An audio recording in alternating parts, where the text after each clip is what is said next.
पाया क्या हमारा दिल तोड़ के, चले आते थे बुलाने पे ही दौड़ के।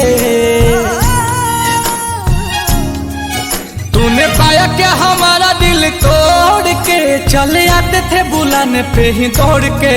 चले आते थे बुलाने पे ही दौड़ के।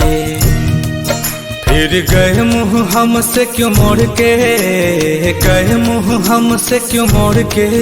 गए आखिरी निशानी जो तू छोड़ के। अब सोता हूँ दुपट्टा तेरा ओढ़ के। जुदाई तेरी जान ले गई, जुदाई तेरी जान ले गई। तुझे देखता हूँ साथ किसी और के, देखता हूँ साथ किसी और के। याद आती है पुराने उस दौर के। अब सोता हूँ दुपट्टा तेरा ओढ़ के। जुदाई तेरी जान ले गई, जुदाई तेरी जान ले गई। जब देखता हूँ साथ किसी और के।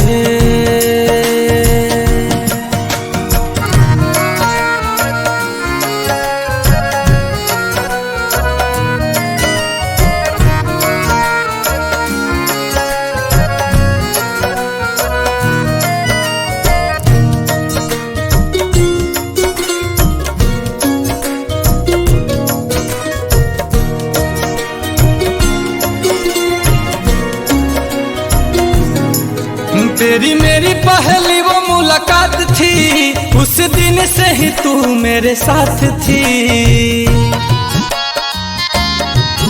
तेरी मेरी पहली वो मुलाकात थी, उस दिन से ही तू मेरे साथ थी। उस दिन से ही तू मेरे साथ थी। फिर तोड़ दी कसम सारी प्यार की, तोड़ दी कसम सारी प्यार की। तुझे हुई ना फिकर तेरे यार की। अब हद हो गई है इंतजार की। जुदाई तेरी जान ले गई, जुदाई तेरी जान ले गई। गए आखिरी निशानी जो तू छोड़ के, आखिरी निशानी जो तू छोड़ के। फिर गए क्यों हमसे मुंह मोड़ के। अब सोता हूँ दुपट्टा वहीं ओढ़ के। जुदाई तेरी जान ले गई, जुदाई तेरी जान ले गई। जब देखता हूँ साथ किसी और के।